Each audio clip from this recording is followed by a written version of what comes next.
Au cœur de l'existence humaine réside un secret, une clé pour déverrouiller les mystères de la réalité elle-même. Ce n'est pas une découverte récente, mais une sagesse ancienne transmise à travers les millénaires, pourtant aussi pertinente aujourd'hui qu'il y a 5000 ans.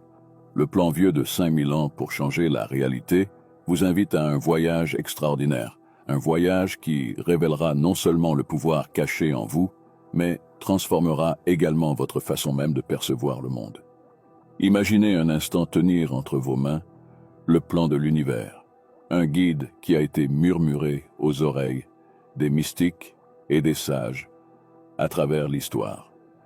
Ce voyage consiste à redécouvrir cette connaissance perdue, un trésor d'insights qui ont le pouvoir de changer votre réalité de manière inimaginable. Il s'agit de débloquer un potentiel qui a toujours été vôtre, mais qui est resté juste au-delà de votre portée. Car, dans les jardins sereins de notre esprit, fleurit une vérité profonde, une vérité aussi vieille que le temps lui-même. C'est la loi de l'Assomption, un principe qui a discrètement façonné le cours des civilisations. Neville Goddard, une figure éminente dans les royaumes de la philosophie spirituelle, a ravivé cette sagesse ancienne, révélant comment nos pensées ne sont pas de simples échos dans le vide, mais des forces puissantes qui sculptent notre réalité. Imaginez-vous debout au bord d'un océan sans limite, où chaque vague est une pensée. C'est là que notre voyage commence. Les enseignements de Goddard, profondément enracinés dans les mystères du monde ancien, nous rappellent une vérité simple mais profonde. Nous sommes les architectes de notre réalité. Imaginez un monde où chaque rêve est une brique, chaque espoir une pierre angulaire. Ce n'est pas seulement une pensée fantaisiste, c'est une sagesse intemporelle répercutée dans les paraboles anciennes, où les prophètes et les poètes ont parlé du pouvoir de la croyance. Quand Jésus a dit « Si vous aviez de la foi gros comme un grain de moutarde, vous diriez à cette montagne « Déplace-toi d'ici à là », et elle se déplacerait. Il ne proposait pas seulement un réconfort spirituel, il pointait vers ce même plan. L'essence de la philosophie de Goddard est l'art de l'Assomption. Ce n'est pas simplement une pensée chimérique, mais une immersion sensorielle vivante dans la réalité que nous désirons créer. Imaginez ressentir la chaleur du soleil sur votre peau, non pas sur une plage lointaine dans vos rêves, mais ici et maintenant, dans la réalité que vous souhaitez créer. C'est l'art de l'Assomption, une combinaison de l'esprit et des sens où chaque pas, chaque tournant, rapproche vos désirs de leur réalisation. Mais comment pouvons-nous utiliser précisément l'art de l'Assomption pour changer la réalité? La première étape est de comprendre le pouvoir de nos pensées. Chaque pensée est comme une graine portant en elle le potentiel d'une croissance incroyable. Lorsque nous plantons ces graines avec intention et soin, en les nourrissant de nos croyances et de nos émotions, nous préparons le terrain pour une transformation miraculeuse. C'est comme regarder un champ stérile s'épanouir lentement en un jardin d'innombrables possibilités. Considérez les enseignements du philosophe antique Épicure. Né esclave dans ce qui est aujourd'hui la Turquie, il a finalement obtenu sa liberté et a consacré sa vie à enseigner la philosophie. Et ces idées, bien que vieilles, sont remarquablement pertinentes pour notre discussion sur la façon de façonner la réalité à travers l'Assomption. Épictète a dit célèbrement que nous ne sommes pas perturbés par les événements, mais par les pointes de vue que nous en avons. Cette déclaration résume l'essence de la philosophie stoïcienne et est particulièrement pertinente lorsqu'il s'agit de discuter de l'art de l'Assomption. Selon Épicure, ce ne sont pas les événements externes eux-mêmes qui nous impactent, mais plutôt notre interprétation et notre réponse à ces événements. Nos pensées et nos hypothèses sur une situation peuvent modifier radicalement notre expérience de cette situation. Par exemple, imaginez que vous soyez coincé dans les embouteillages. Vous pourriez considérer cela comme un retard frustrant, laissant cela gâcher votre humeur et ruiner votre journée. Alternativement, vous pourriez le voir comme une opportunité d'écouter votre musique préférée, de rattraper un livre audio ou simplement de passer un moment avec vos pensées. L'événement externe, être coincé dans les embouteillages, reste le même, mais votre expérience peut être très différente en fonction de votre hypothèse ou de votre interprétation. Alors que nous approfondissons ce voyage, nous faisons une découverte profonde. Notre monde intérieur est le miroir du monde extérieur. L'alignement entre ces deux domaines n'est pas une simple coïncidence, c'est l'essence du plan ancien. Lorsque nous assumons la réalité de nos désirs, nous ne faisons pas que espérer un changement. Nous participons activement à la création de ce changement. C'est comme être le chef d'orchestre d'un orchestre, où chaque pensée est une note, chaque croyance une mélodie harmonisant pour créer la symphonie de nos vies. Cette compréhension nous amène au cœur de la philosophie ancienne égyptienne et à son influence indéniable sur la doctrine de l'Assomption. Les Égyptiens, une civilisation imprégnée de mysticisme et de connaissances, avaient une croyance profondément enracinée dans le pouvoir de l'esprit et de l'univers. Leurs enseignements sont le fondement sur lequel repose la loi de l'Assomption. Les anciens Égyptiens étaient non seulement des pionniers en architecture et en astronomie, mais aussi dans les domaines des sciences métaphysiques. Ils croyaient que l'univers était une entité vivante, réactive aux pensées et aux sentiments des individus. Cette perspective est écho dans la doctrine de l'Assomption, qui affirme que nos hypothèses façonnent notre réalité. Les Égyptiens enseignaient qu'en assumant la réalité de ce que l'on désire et en alignant ses pensées et ses émotions avec cette hypothèse, une personne pouvait provoquer des changements significatifs dans sa vie et son environnement. Ils reconnaissaient également l'importance de l'harmonie entre les mondes intérieurs et extérieurs. Ils croyaient qu'un esprit paisible et équilibré pouvait influencer positivement son environnement. Ce concept est un pilier de la loi de l'Assomption, qui souligne la nécessité d'un alignement interne avec ses désirs pour les manifester dans le monde physique. Les Égyptiens pratiquaient cela à travers la méditation, les rituels et la création d'espaces sacrés reflétant leurs aspirations intérieures. Ils croyaient au pouvoir de l'esprit pour façonner la réalité, une conviction profondément ancrée dans leur culture et leur religion. Ils étaient convaincus qu'en assumant la réalité de leurs désirs, ils pouvaient les amener à l'existence. Cette sagesse ancienne n'était pas seulement une idée philosophique, c'était une approche pratique de la vie et de la spiritualité. Les Égyptiens comprenaient que l'univers était une entité dynamique et vivante, réactive aux pensées et aux sentiments des individus. Ils croyaient qu'en alignant leurs pensées et leurs émotions avec les résultats désirés, ils pouvaient influencer le monde qui les entourait. Ce n'était pas un processus passif, mais nécessitait une imagination active et une ferme conviction dans le résultat souhaité.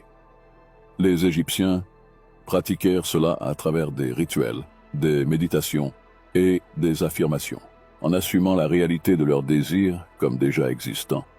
Les pharaons ou rois d'Égypte étaient perçus comme des êtres divins, des incarnations de cette loi de l'Assomption. Ils étaient considérés comme des dieux vivants et l'on croyait que leurs pensées et leurs décrets pouvaient directement influencer le monde matériel. Cette croyance en le pouvoir divin des pharaons renforçait l'idée qu'assumer un certain état d'être pouvait le manifester dans la réalité. Mais si la doctrine de l'Assomption est aussi simple que nous venons de l'expliquer, pourquoi tant de personnes échouent-elles à en récolter les bénéfices? La raison en réside dans la croyance, un élément crucial dans l'art de façonner notre réalité. Le voyage de transformation de notre réalité commence par comprendre la nature de la croyance. La croyance n'est pas juste une pensée oisive ou un espoir fugace, c'est une conviction profondément ancrée qui façonne notre perception de ce qui est possible. C'est la lentille à travers laquelle nous voyons le monde, colorant chaque expérience de sa teinte. Lorsque nous exploitons le pouvoir de la croyance, nous débloquons une force qui peut altérer le tissu même de la réalité. Un philosophe qui s'est plongé dans l'influence profonde de la croyance sur notre perception de la réalité est David Hume. Hume, un philosophe écossais du XVIIIe siècle, a apporté des contributions significatives au domaine de l'empirisme et du scepticisme. Bien que ces idées puissent sembler complexes, elles peuvent être réduites en termes plus simples, qui éclairent le concept de la croyance et son rôle dans le façonnement de notre réalité. Hume soutenait que nos croyances sont fondées sur nos expériences. Il croyait que toute connaissance découle de nos expériences sensorielles, telles que voir, entendre, toucher, etc. Selon lui, nous formons des croyances basées sur nos observations répétées et nos associations entre événements. Par exemple, si nous observons que le soleil se lève à l'est chaque matin, nous en venons à croire que c'est un événement régulier et prévisible. Hume introduisit également le concept de causalité étroitement lié à la croyance. Il suggérait que lorsque nous voyons un événement suivi d'un autre, nous avons tendance à croire que le premier événement cause le second. Cette croyance en la causalité est fondamentale pour notre compréhension et notre interaction avec le monde. Par exemple, si nous touchons une plaque chauffante et que nous nous brûlons, nous croyons que toucher une plaque chauffante cause des brûlures et, par conséquent, évitons de toucher les plaques chauffantes à l'avenir. Cependant, Hume a posé une question défiante. Comment pouvons-nous être certains que nos croyances sont justifiées et fiables? Il a souligné que nos croyances sur la causalité ne sont pas basées sur un raisonnement logique, mais sur l'habitude et la coutume. En d'autres termes, nous croyons en la causalité parce que nous avons observé un schéma cohérent d'événements dans le passé. Mais cela ne garantit pas que le schéma se maintiendra à l'avenir. Imaginez-vous devant une vaste toile, vos croyances étant la palette de couleurs avec laquelle vous peignez votre monde. Chaque coup de pinceau, chaque mélange reflète la profondeur et l'intensité de vos convictions. C'est l'art de la croyance. Il crée le paysage de nos vies, préparant le terrain pour les événements qui se déroulent. Mais comment maîtrisons-nous cet art? Comment nous assurons-nous que nos croyances sont alignées sur nos désirs les plus profonds? La réponse réside dans la compréhension du lien entre la croyance et l'émotion. Nos émotions sont le carburant qui alimente nos croyances, leur donnant l'énergie nécessaire pour se manifester dans le monde physique. Lorsque nous infusons nos croyances avec des émotions positives et fortes, nous les suralimentons, les transformant en puissants aimants qui attirent les circonstances que nous désirons. C'est comme ajouter du feu à une forge, intensifiant la chaleur qui façonne le métal de notre réalité. À mesure que nous plongeons plus profondément dans ce processus mystique, nous découvrons le rôle de l'inconscient dans le façonnage de nos croyances. L'inconscient est comme un jardin fertile, où les graines de nos croyances prennent racine et grandissent. C'est ici que se produit la véritable magie de la transformation.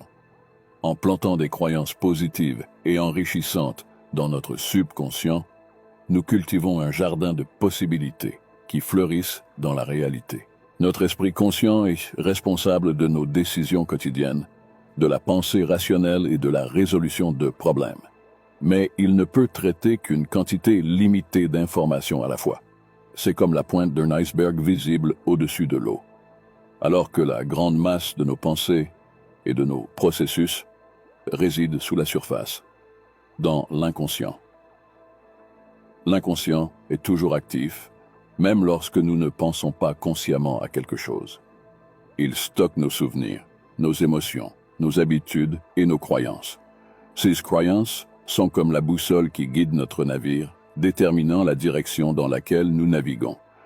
Si nos croyances subconscientes sont remplies de négativité et de doute de soi, notre navire naviguera vers des eaux agitées.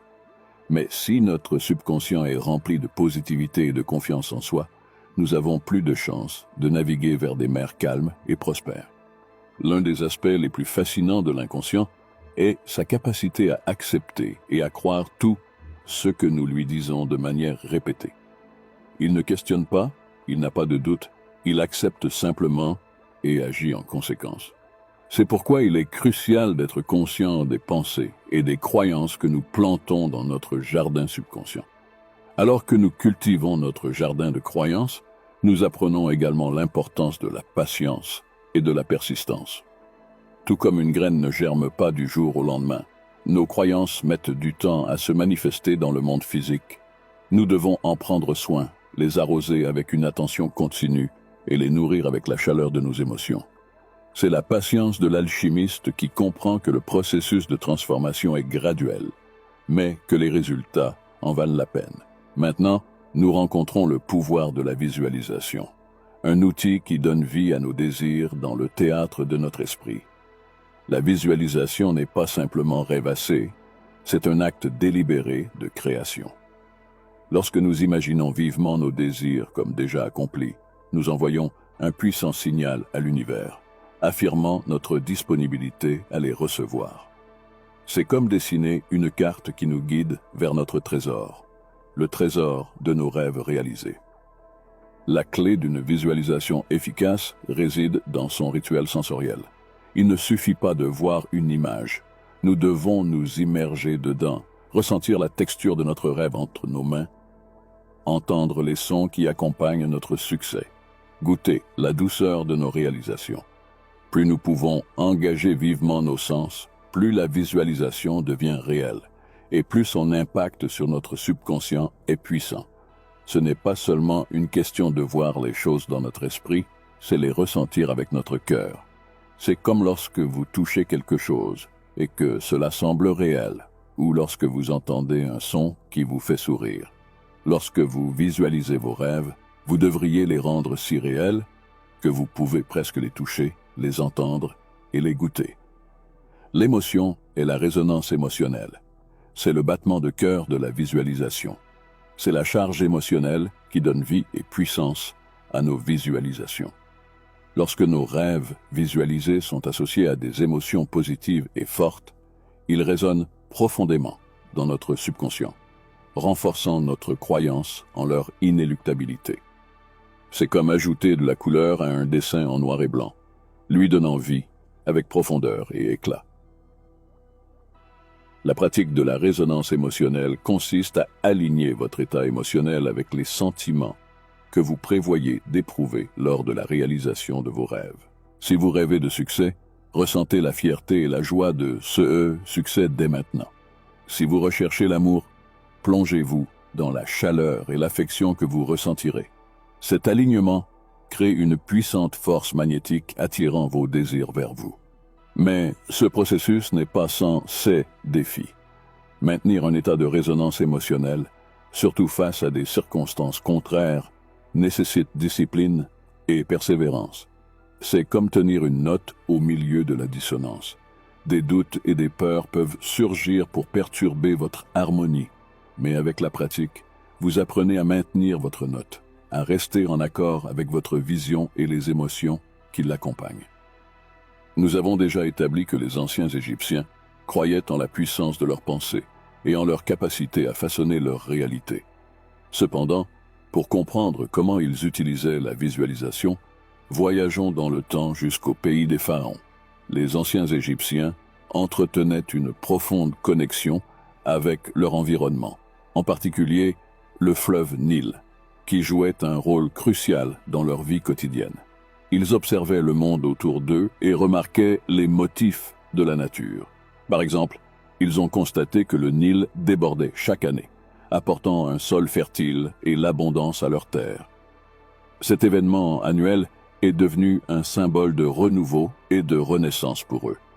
Dans leur manière simple mais profonde, les Égyptiens comprenaient que ce sur quoi ils se concentraient grandissait dans leur vie. Ils voyaient la végétation luxuriante qui suivait les inondations du Nil et réalisaient que leurs pensées et leurs croyances pouvaient avoir un effet similaire sur leurs propres circonstances. Ils croyaient qu'en alignant leurs pensées avec des résultats positifs, ils pouvaient provoquer des changements positifs dans leur vie. Les anciens Égyptiens pratiquaient la visualisation à travers leurs croyances religieuses et spirituelles. Ils avaient un panthéon de dieux et de déesses, chacun représentant différents aspects de la vie. Ces divinités n'étaient pas des figures distantes, mais étaient considérées comme des participants actifs à leur existence quotidienne. Les Égyptiens visualisaient ces dieux et déesses comme des êtres bienveillants qui veillaient sur eux et leur fournissaient des conseils. Par exemple, la déesse Maat représentait la vérité, la justice et l'harmonie. Les Égyptiens visualisaient Maat lorsqu'ils recherchaient l'équité et l'équilibre dans leur vie. Ils croyaient qu'en s'alignant sur les principes qu'elle incarnait, ils pouvaient manifester ces qualités dans leurs propres actions et décisions. De même, le dieu Ré, le dieu du soleil, était associé à la lumière et à l'illumination. Les anciens Égyptiens visualisaient Ré lorsqu'ils cherchaient la clarté de pensée et la sagesse. Ils croyaient qu'en se connectant à l'énergie de Ré, ils pouvaient obtenir des idées et des solutions à leurs défis. Le christianisme, l'une des plus grandes religions du monde, reconnaît également l'importance de la visualisation dans le contexte de la foi et de la spiritualité. Dans le christianisme, la visualisation prend souvent la forme de la prière et de la méditation. Les chrétiens croient en une relation personnelle avec Dieu, et par la prière, ils communiquent avec lui. La visualisation joue un rôle crucial dans cette communication, car elle aide les croyants à concentrer leurs pensées et leurs intentions sur leur foi et les enseignements de Jésus-Christ. En maîtrisant l'art de la visualisation, nous découvrons que ce n'est pas seulement voir avec l'œil de l'esprit, mais aussi impliquer tous nos sens, nous immerger dans l'expérience de nos désirs. Nous sentons le parfum du succès, touchons la texture de la réussite et goûtons la douceur de l'accomplissement. Cette immersion sensorielle est l'ingrédient secret qui donne vie à nos visualisations, les transformant d'images simples en réalités tangibles. Après avoir exploré les terrains fertiles de l'inconscient et le pouvoir transformateur de la visualisation et de la résonance émotionnelle, nous nous tenons maintenant au seuil de concrétiser nos désirs dans la réalité physique. La manifestation est l'aboutissement de nos croyances, de nos visualisations et de nos émotions. Un processus où l'intangible devient tangible et où les rêves se matérialisent sous nos yeux. La manifestation est souvent mal comprise comme un processus simple de cause à effet, mais elle est bien plus complexe et nuancée. C'est un art et une science, une danse de l'univers, en réponse à la mélodie de nos intentions les plus profondes. Manifester, ce n'est pas simplement souhaiter quelque chose, c'est s'aligner si complètement avec le résultat désiré que l'univers ne peut que répondre de la même manière. Considérez les anciens alchimistes qui cherchaient à transformer les métaux de base en or. Leur quête n'était pas seulement une transformation physique, mais aussi un voyage spirituel. De même, la manifestation ne concerne pas seulement la réalisation de résultats physiques, mais aussi l'alignement de tout notre être, esprit, corps et âme, avec les fréquences de nos désirs les plus profonds. C'est un processus holistique qui exige équilibre, harmonie et une profonde compréhension des lois universelles qui gouvernent notre existence. L'une de ces lois est la loi de l'attraction, un principe qui stipule que qui se ressemble s'assemble. Nos pensées, émotions et croyances agissent comme des aimants, attirant des expériences qui résonnent avec leur fréquence. Pour maîtriser l'art de la manifestation, nous devons devenir conscients de l'énergie que nous émettons à travers nos pensées et nos sentiments. Envoyons-nous des ondes de doute et de peur ou rayonnons-nous de confiance et de positivité? Un autre aspect crucial de la manifestation est le principe de l'action. Bien qu'il soit essentiel d'aligner nos états internes avec nos désirs, il est tout aussi important de prendre des actions inspirées dans le monde physique. La manifestation n'est pas un processus passif, elle exige que nous avancions, que nous fassions des choix et que nous prenions des mesures qui s'alignent avec nos objectifs. C'est là que beaucoup échouent, en confondant la loi de l'attraction avec une baguette magique qui accorde les vœux sans effort. La vérité est que l'univers répond à notre participation co-créative, à la synergie de l'alignement interne et de l'action externe. Mais comment réunir la sagesse ancienne de la manifestation, le pouvoir de notre subconscient, l'art de la visualisation et la science de la résonance émotionnelle? La première étape de cette intégration est la pleine conscience. La pleine conscience est le pont entre la compréhension et l'action, un outil qui nous permet d'être conscients de nos pensées et de nos sentiments dans l'instant présent. C'est la pratique d'être pleinement présent, engagés dans le moment présent, conscients de notre état intérieur et de notre environnement externe. En cultivant la pleine conscience, nous devenons les architectes de nos pensées, choisissant des réponses qui s'alignent avec notre réalité désirée, plutôt que de réagir par habitude ou à des schémas inconscients. Ensuite, nous nous concentrons sur le pouvoir de la routine et du rituel. Incorporer les principes de la visualisation, de l'affirmation et de la gratitude dans nos routines quotidiennes les transforme de tâches banales en puissants rituels de manifestation.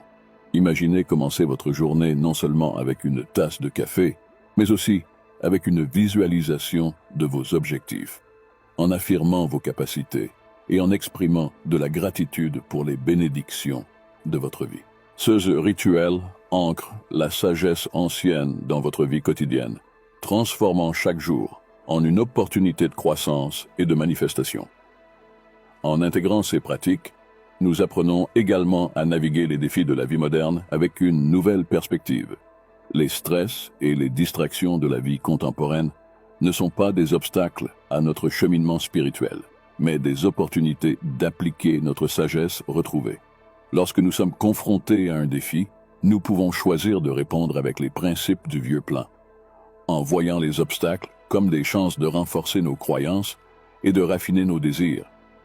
Vous voyez, ce plan vieux de 5000 ans des Égyptiens est plus qu'un simple guide de manifestation.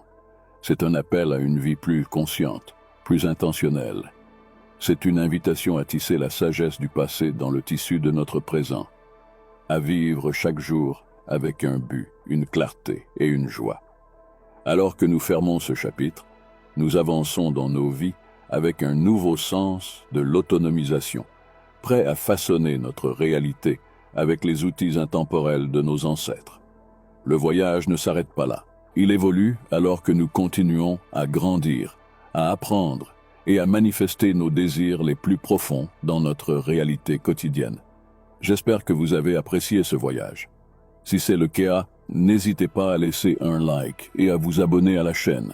Merci de regarder.